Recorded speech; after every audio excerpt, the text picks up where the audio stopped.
ঔপনিবেশিক সময়ের একদম এলিট শ্রেণী, উচ্চবিত্ত হিন্দু শ্রেণীর আবাসস্থল বলা চলে। এখানে তাদেরই বাড়িঘর ছিল।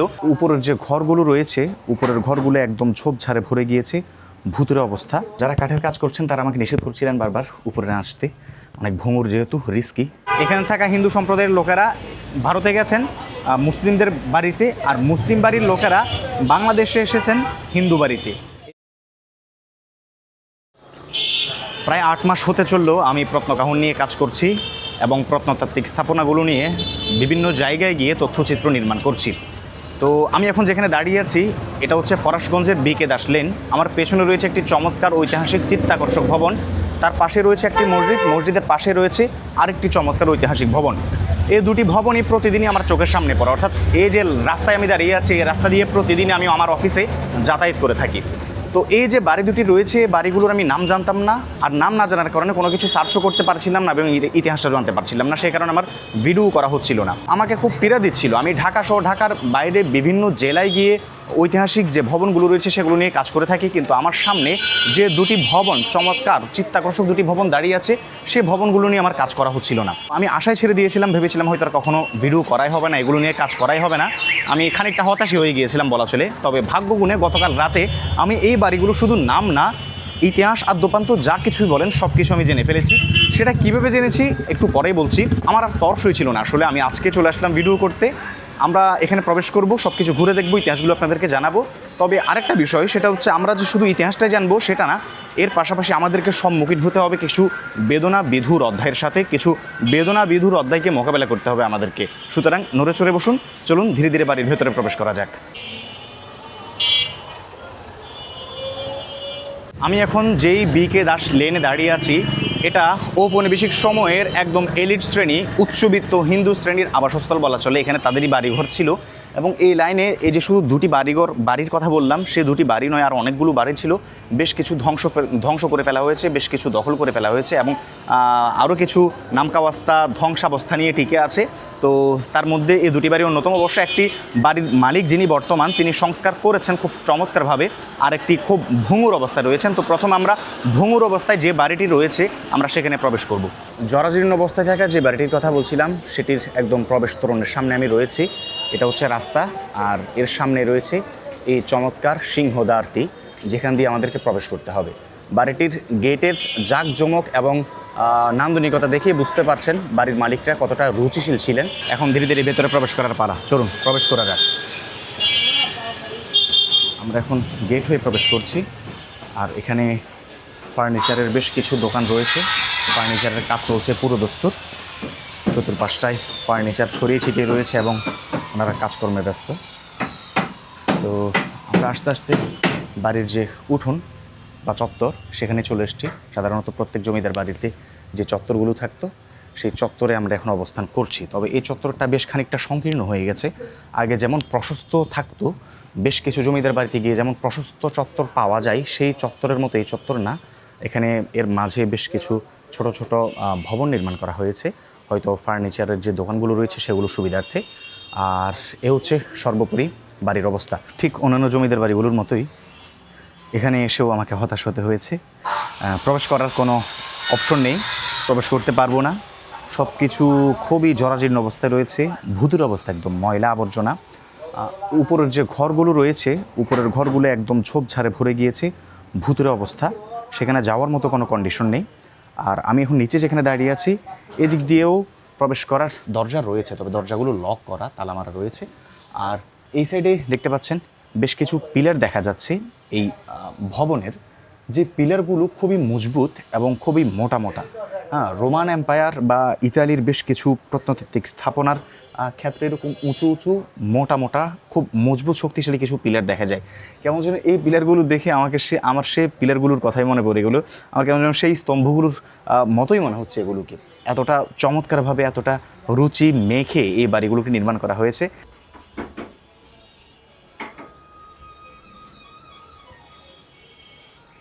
কাঠ মিস্ত্রির কাজ করছেন, কাঠের কাজ করছেন, তাদের সাথে কথা বললাম।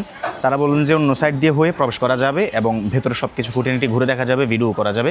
অবশ্য একটু ভঙ্গুর, কিন্তু আমরা তো এসছি ভিডিও করতে, ইতিহাসটাও জানতে। তো আমরা মোটামুটি ভয়কে জয় করে সামনে এগিয়ে যাবো ইনশাল্লাহ। চলেন যাই।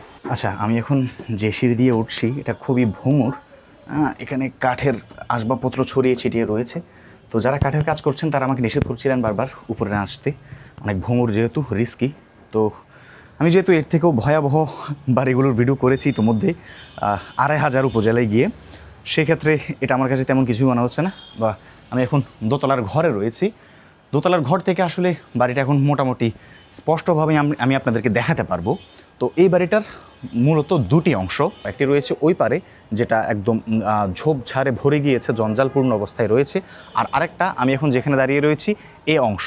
তো এই দুটি অংশকে এক করেছে একটি রেলিং। আমি রেলিংটা আপনাদেরকে দেখাচ্ছি, খুব সুন্দর লতা পাতার নকশা খচিত, এর পাশাপাশি বড় বড় মোটা মোটা মজবুত বেশ কিছু পিলার রয়েছে। এই পিলারগুলোর সমন্বয়ে এই রেলিংটা করা হয়েছে, আর এই রেলিংটাই কিন্তু এই বাড়ির দুটি অংশকে একীভূত করেছে। তো আমরা এখন সেখানেই রয়েছি। আমরা যেই বাড়িতে রয়েছি এটা হচ্ছে প্রসন্ন কুমার দাসের বাড়ি, আর আমার পেছনে যেটা দেখতে পাচ্ছেন লাল রঙের সুন্দর একটি ভবন, সেই ভবনটা হচ্ছে তার ভাই বসন্ত কুমার দাসের বাড়ি। তো প্রসন্ন কুমার এবং বসন্ত কুমার তারা কিভাবে এখানে এসেছিলেন, তারা ছিলেন আগে কোথায়, এখানে এসে কিভাবে ভবন নির্মাণ করলেন, তারা কতদিন ছিলেন এখানে, এরপর তাদের ভাগ্যে কী ঘটেছিল, সেসব ইতিহাসগুলো আপনাদেরকে ধীরে ধীরে জানিয়ে দেওয়া যাক। 1740-এর দশকে ফরাসি বণিকদের হাত ধরে গড়ে ওঠা পুরান ঢাকার ফরাসগঞ্জ যেন ইতিহাস আর মশলার ঝাঁঝালো সুবাসের একরোখা মেলবন্ধন। এই ফরাসগঞ্জের বিকেদাস রোডে কান পাতলে আজও ভেসে আসে এক শতবর্ষী রাজপ্রাসাদের আভিজাত্যের বজ্রধ্বনি। বিংশ শতাব্দীর প্রথম দশকে 1905 থেকে 1910 সালের দিকে বরিশালের বড়ঘর স্টেটের জমিদার প্রসন্ন কুমার দাস ঢাকায় বাসভবন হিসেবে নির্মাণ করেন সুবিশাল এই বড় বাড়ি।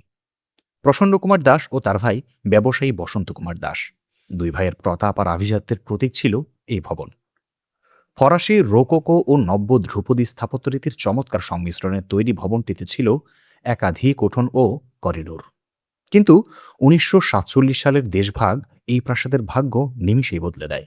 সীমানার নিষ্ঠুর কাঁটাতারে এক রাতেই পরবাসী হয়ে যায় গোটা পরিবার। পরম মমতায় গড়া জন্মভিটে অচেনা হাতের মালিকানায় ছেড়ে দিয়ে চোখের জলে নিঃস্ব হৃদয়ে ভারতে পাড়ি জমায় দাস পরিবার। এখন এখানে যেটা দেখতে পাচ্ছেন এটা কিন্তু এই অংশের একটা রেলিং, ভবনের একটা রেলিং। এই রেলিংয়ের মধ্যে এই যে খালি জায়গাটা, এই ফাঁকা জায়গাটার মধ্যে সুন্দর নকশা খচিত লোহার রেলিং থাকতো, যেটা দেখতে অসাধারণ লাগে। বেশ অনেক অনেক জমিদার বাড়িতে এগুলো এখনও টিকে রয়েছে, কিন্তু এখানে সেটা নেই, ভেঙে গেছে একদম, শুধু এটাই কোনো মতে টিকে আছে। তো এ হচ্ছে বর্তমানে এই বাড়ির হাল হাকিকত। আমরা যে অংশে ছিলাম সে অংশ থেকে বের হয়ে এখন চেষ্টা করব ওই যে অংশটা দেখা যাচ্ছে ঝুপড়ি অংশ, সে অংশতে যাওয়ার, সে অংশতে কি হচ্ছে, কি চলছে বর্তমানে, সেগুলো আপনাদেরকে ঘুরে ঘুরে দেখানোর।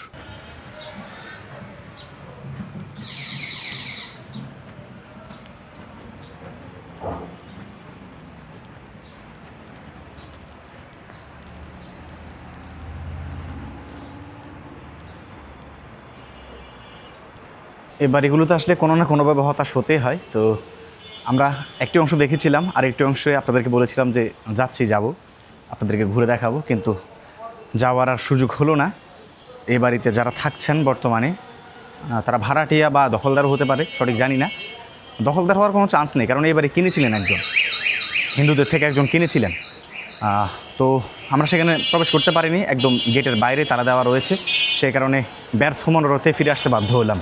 জমিদারি আভিজাত্য আর কোলাহল হারিয়ে ফরাসগঞ্জের 44 নম্বর বড় বাড়ি আজ যেন জটধারী রুগ্ন এক শতবর্ষী বৃদ্ধ, যে নিজের উপর হওয়া অবহেলার ক্ষোভে একাকী বিড় করে চলেছে সবসময়।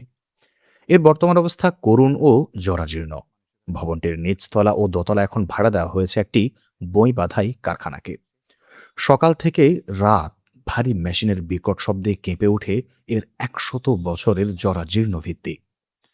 রাজউকের সংরক্ষিত ঐতিহ্যবাহী স্থাপনার তালিকা থেকেও বাদ পড়েছে এই বাড়িটি। নোনাধরা দেয়াল আর খসে পড়া পলেস্তারা নিয়ে বড় বাড়ি আজ নিঃশব্দে ধসে পড়ার কিংবা বিলুপ্ত হয়ে যাওয়ার প্রহর গুনছে। এবার চলুন যাই প্রসন্ন কুমার দাসের ভাই বসন্ত কুমার দাসের বাড়িতে, সে বাড়ির বর্তমান হাল হাকিকত এবং ইতিহাসটা আপনাদেরকে জানাই। দুই ভাইয়ের মধ্যে প্রসন্ন কুমার দাসের যে বাড়িটি, সে বাড়িটির থেকেও বসন্ত কুমার দাসের যে বাড়ি, সেটার এরিয়াটা অনেক বড়। আমার পেছনে যে লাল অংশটা দেখতে পাচ্ছেন, সেই লাল অংশটা আধুনিক সময়ে সংস্কার করা হয়েছে বর্তমান সময়ে যারা মালিক রয়েছেন তাদের মাধ্যমে। তো আমরা এখন সেখানেই রয়েছি, দেখতে পাচ্ছেন। আমি একটা আপনাদেরকে ধারণা দেওয়ার চেষ্টা করব বাড়িটা কত বড়। ঠিক রাস্তার ওই সাইড থেকে শুরু হয়েছে এই বাড়ির সীমানা। তো তো শুধুমাত্র এই অংশটাই সংস্কার করে রাখা হয়েছে, বাকি এর বড় একটি অংশ সংস্কারের বাইরে পড়ে আছে অবহেলিত অবস্থায়, এবং সেখানে বেশ কিছু পরিবার বা ভাড়াটিয়া বসবাস করছেন। তো আমরা একটু সেদিকে যেতে চাই। এ হচ্ছে যে অংশটুকু সংস্কার করা হয়েছে সেটা সর্বশেষ সীমানা, এবং এখান থেকে যে অংশতে মানুষ বসবাস করছে সে অংশের সীমানা শুরু দেখতে পাচ্ছেন। এখান থেকে শুরু হয়ে একদম পুরোটা এদিকে যতটুকু দেখতে পাচ্ছেন একদম সাদা একটি ভবন দেখা যাচ্ছে, সেই সাদা ভবন পর্যন্ত এই বাড়ির সীমানাটা বিস্তৃত। বুঝতে পারছেন কতটা বড় ছিল এই বাড়ি, এবং পুরোটা একজন মালিকের অধীনে রয়েছে, এবং সেই মালিক অবশ্য বর্তমান সময়ে অসুস্থ বা দেশে নেই। সেই কারণে এটা যারা ভাড়াটিয়া খুব অবহেলা অনাদরে এটাকে রাখছেন। এই যে আমরা একদম সর্বশেষ সীমানায় চলে এসেছি। এটা হচ্ছে এই বসন্ত কুমার দাসের বাড়ির সর্বশেষ সীমানা। একদম এইখানে এসে হয়তো এটা শেষ হয়েছে, আর এখানে হচ্ছে আধুনিক ভবন। বড় বাড়ির ঠিক পাশেই বিংশ শতাব্দীর প্রারম্ভে গড়ে উঠেছিল আরেক স্থাপত্য রূপকথা লক্ষ্মী ভিলা। প্রাসাদসমূহ এই ভিলাটি নির্মাণ করেছিলেন প্রসন্ন কুমার দাসের ভাই পরোপকারী ও ধনাঢ্য ব্যবসায়ী বসন্ত কুমার দাস, যার জনকল্যাণমূলক কাজের সম্মানেই পুরো এলাকাটির নাম হয় বিকে দাস রোড। কিন্তু ১৯৫০ সালের রক্তক্ষয়ী সাম্প্রদায়িক দাঙ্গা এই পরিবারের জীবনে ঘনিয়ে আনে চরম অন্ধকার। প্রাণ বাঁচাতে কলকাতার বিখ্যাত আইনজীবী আসরারুল হোসেনের শেক্সপিয়ার সরণির বাড়ির সাথেই নিজের প্রাণের লক্ষ্মী ভিলা চুক্তিপত্রের মাধ্যমে অদলবদল করেন বসন্ত কুমার। নারীর টান আর হাজারো স্মৃতি পেছনে ফেলে এক অনিশ্চিত প্রবাসে বাস্তুহারা হওয়ার যে চরম ট্র্যাজেডি তা জমে আছে লক্ষ্মী ভিলার প্রতিটি ইটের গাঁথনিতে। আমরা এই যে বিকে দাস লেনে রয়েছি, এই রাস্তাটির নামকরণ করা হয়েছে বসন্ত কুমার দাসের নামে। আমার পেছনে যে বাড়িটি দেখতে পাচ্ছেন, এতক্ষণ পর্যন্ত যে বাড়িটি আপনাদেরকে দেখিয়েছি, বাড়ির ইতিহাস জানিয়েছি, সেই বাড়ির কর্তা যিনি তার নামে এই রাস্তার নামকরণ করা হয়েছে।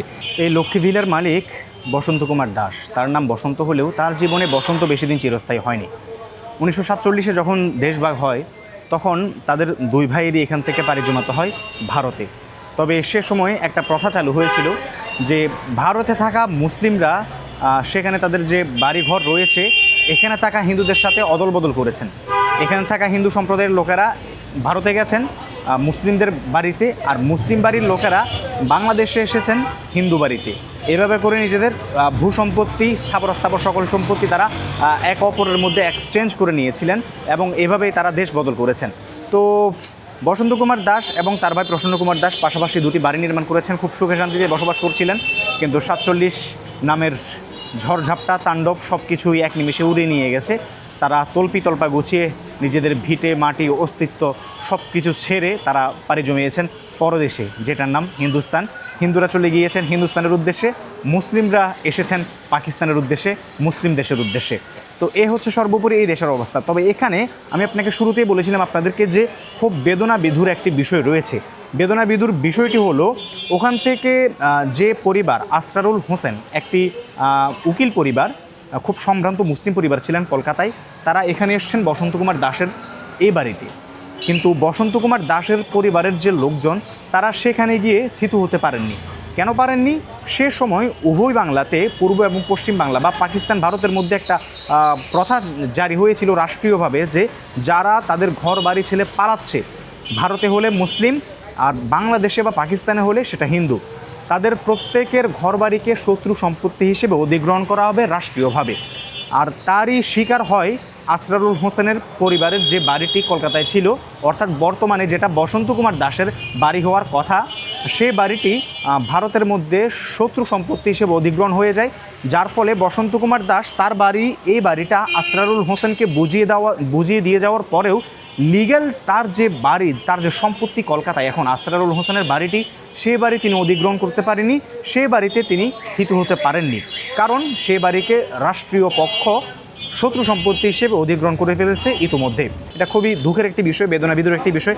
জানি না সে সময়টা এই বিষয়টা তাদের কাছে কেমন লেগেছিল। তবে আসরারুল হোসেনের পরিবার এ বাড়িতে এসে থিতু হতে পেরেছিলেন, এবং বর্তমান সময়েও এ বাড়ির উপর কর্তৃত্ব তাদেরই রয়েছে, হোসেন পরিবারের। ব্যারিস্টার আসরারুল হোসেনের মৃত্যুর পর ধীরে ধীরে জৌলুস হারাতে থাকে লক্ষ্মী ভিলা। তবে অবহেলার চরম সীমায় পৌঁছে যাওয়া এই ঐতিহ্যকে রক্ষা করতে এগিয়ে আসেন আসরারুল হোসেনেরই সুযোগ্য সন্তান ব্যারিস্টার আজমালুল হোসেন কেসি। তিনি ঐতিহ্য রক্ষার বৈশ্বিক নীতি মেনে লক্ষ্মী ভিলার সামনের অংশের অসাধারণ সংস্কার কাজ সম্পন্ন করেন। ফলে এর আদি হলুদ রং, সুদৃশ্য ঝুলন্ত বারান্দা আর চমৎকার খিলানগুলো ১০০ বছর আগের সেই হারিয়ে যাওয়া আভিজাত্য আবার ফিরে পেয়েছে। ফরাশগঞ্জের বিকে দাস রোড দিয়ে হেঁটে যাওয়ার সময় সংস্কার হওয়া লক্ষ্মী ভিলার দিকে তাকালে আজ চোখে পড়ে ইতিহাস ও ঐতিহ্য সংরক্ষণের এক রুচিশীল মননের অনবদ্য বহিঃপ্রকাশ। আচ্ছা, এবার বলি আমি কিভাবে এই বাড়ি দুটি সম্পর্কে জানতে পারলাম। বিষয় হচ্ছে, আমি যখন গতকাল রাতে ওয়েব ব্রাউজিং করছিলাম, আমি প্রত্নতত্ত্ব বিষয়ে পড়াশোনা করছিলাম, একটু ঘাঁটাঘাঁটি রিসার্চ করছিলাম, এমত অবস্থায় আমার চোখের সামনে একটি ছবি ভেসে ওঠে। যে ছবিটা দেখার পর আমার হচ্ছে এই ছবিটা তো আমি চিনি, এটা তো আমি যে রাস্তা দিয়ে প্রতিদিন হেঁটে হেঁটে অফিস যে সেই রাস্তার বাড়িটাই। তো আমি ক্লিক করলাম, ক্লিক করার পর সেখানে তেমন কিছু পেলাম না, শুধুমাত্র নাম পেলাম যে বড় বাড়ি নামে এটা পরিচিত। হ্যাঁ, প্রসন্ন কুমার দাসের বাড়িটি বড় বাড়ি নামে পরিচিত। তারপর বড় বাড়ি লিখে সার্চ করলাম, সার্চ করার পর খুব বেশি প্রতিবেদন আসেনি, মাত্র 2টি প্রতিবেদন পেয়েছি। একটি দ্য বিজনেস স্ট্যান্ডার্ডের, আরেকটি হচ্ছে প্রথম আলোর। তার মধ্যে দ্য বিজনেস স্ট্যান্ডার্ডের প্রতিবেদনটি খুব চমৎকার ছিল, অসাধারণ। 2 প্রতিবেদনের লিঙ্ক আমি আমার ভিডিও ডিসক্রিপশনে দিয়ে রাখবো, পড়ে নিতে পারেন। তো বিজনেস স্ট্যান্ডার্ড এবং প্রথম আলো 2 প্রতিষ্ঠানকে অনেক ধন্যবাদ, অনেক ধন্যবাদ। আপনাদের মাধ্যমে আমি আমার অনেক দিনের অজানাকে জানতে পেরেছি এবং আজকে এসে ফাইনালি ভিডিও করতে পেরেছি, আমার দর্শকদেরকে আমি জানাতে পেরেছি। অনেক ধন্যবাদ। বসন্ত কুমার দাসের এই যে বাড়িটির পাশে রয়েছে একটি মসজিদ। তো বসন্ত কুমার দাসের বাড়িটি তো পরবর্তীতে আসরারুল হোসেন নামে সম্ভ্রান্ত একটি মুসলিম পরিবার ক্রয় করেছিলেন। তারাই পরবর্তীতে যে মসজিদটি দেখতে পাচ্ছেন, এই মসজিদটি তারাই নির্মাণ করেছেন এবং এই মসজিদের দায়িত্ব সব কিছু তারাই সামলাচ্ছেন এখন পর্যন্ত। দেখতে দেখতে ভিডিও শেষ পর্যায়ে চলে এসেছি। ঢাকা শহরে বৃষ্টি নেমেছে, ঝিরিঝিরি বৃষ্টি, রাস্তাঘাট ভিজে উঠেছে। তো আমাদেরও যাওয়ার সময় হয়ে গিয়েছে। আজকে এখান থেকে বিদায় নিচ্ছি। সবাই ভালো থাকুন, সুস্থ থাকুন। দেখা হয়ে যাবে অন্যদিন অন্য কোনো ভিডিওতে ইনশাআল্লাহ।